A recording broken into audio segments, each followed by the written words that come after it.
જય માતાજી. મારું નામ છે કિશન કોડી, કોડી સમાજ સોશિયલ મીડિયા સંચાલક. આજે હું ખૂબ જ ગંભીર વિષય ઉપર વાત કરવા માંગુ છું. તો મિત્રો ધ્યાનથી સાંભળજો અને વિડીયો અંત સુધી જોજો. વારંવાર આપણે જે હમણાં હાલમાં જે સમાચાર સાંભળીએ છીએ કે કોળી સમાજની એટલે કે આપણા સમાજની દીકરી કોઈ અન્ય સમાજના દીકરા સાથે ભાગી ગઈ અને પછી આખો પરિવાર આખો સમાજ ગુસ્સે થાય છે અને માતા પિતાની આંખોમાં આંસુ આવી જાય છે, પરિવાર તૂટી જાય છે. પણ મિત્રો આપણે એક વાત સમજવી જોઈએ કે માત્ર દીકરીઓને દોષ આપવાથી આ સમસ્યાનો ઉકેલ નથી.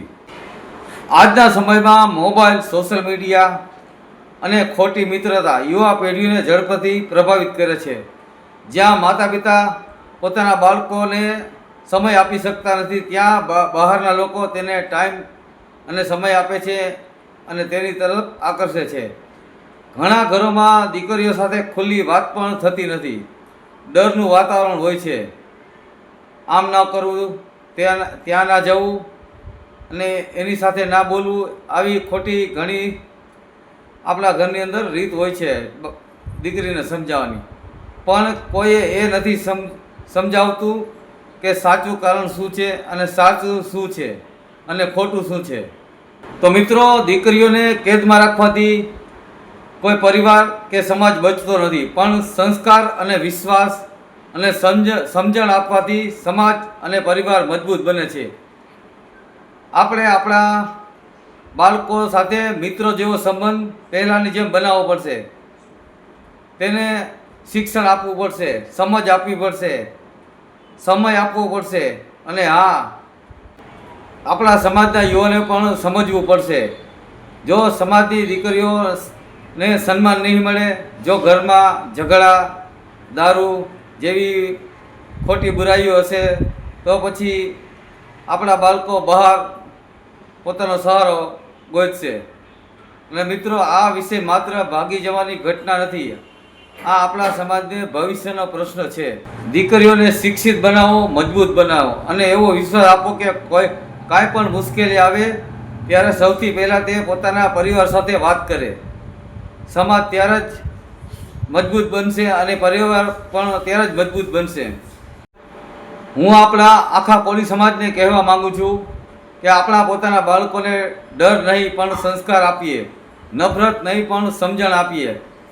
કારણ કે સારો સમાજ ઘરમાંથી જ શરૂ થાય છે.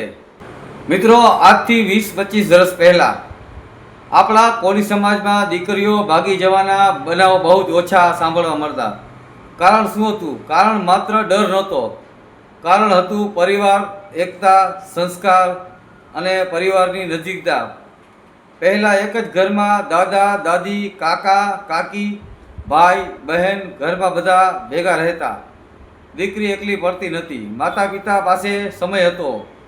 સાંજે બધાએ ભેગા મળી અને એકબીજા સાથે વાતો કરતા, સુખ દુઃખ વહેંચતા.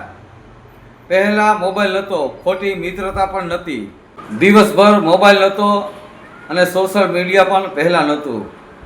બસ ખાલી પરિવાર અને પરિવારના સંસ્કાર જ સૌથી મોટું શિક્ષણ હતું. આજે ઘર મોટા થઈ ગયા પણ દિલ વચ્ચે અંતર પણ મોટું થઈ ગયું. પૈસા આવ્યા પણ પરિવાર સાથે બેસવાનો સમય પણ નથી. આજની યુવા પેઢીને સમજવાની જરૂર છે. દીકરીઓને રોકવાની નહીં, પણ વિશ્વાસ, પ્રેમ અને યોગ્ય માર્ગદર્શનથી પરિવાર અને સમાજ મજબૂત બને છે. દરેક દીકરીઓ પણ ખરાબ નથી હોતી અને દરેક છોકરા પણ ખરાબ નથી હોતા.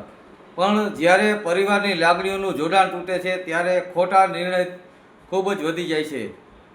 સમાજ અને પરિવાર બદલવો હોય તો ફક્ત દીકરીઓ ઉપર આંગળી ઉઠાડવાનું બંધ કરી દો, પણ પરિવારને ફરી એકવાર એક કરવા પડશે. ફરીથી ઘરમાં વડીલોનો આદર લાવવો પડશે. ફરીથી બાળકો સાથે મિત્રતા જેવું વાતાવરણ ઊભું કરવું પડશે અને ફરીથી મારો સમાજ, મારો પરિવાર, આ ભાવનાથી જીવન જીવવું પડશે. કારણ કે મજબૂત પરિવાર હશે તો સમાજ ક્યારેય નબળો પડતો નથી. અને મિત્રો, આવા બનાવો વિશે તમારે જો કાંઈ કહેવું હોય તો કોમેન્ટ બોક્સમાં જરૂર ને જરૂર લખજો, જેથી આપણા સમાજના ભાઈઓને તમારી કોમેન્ટ વાંચીએ એની વધુ માહિતી મળે. જય માતાજી.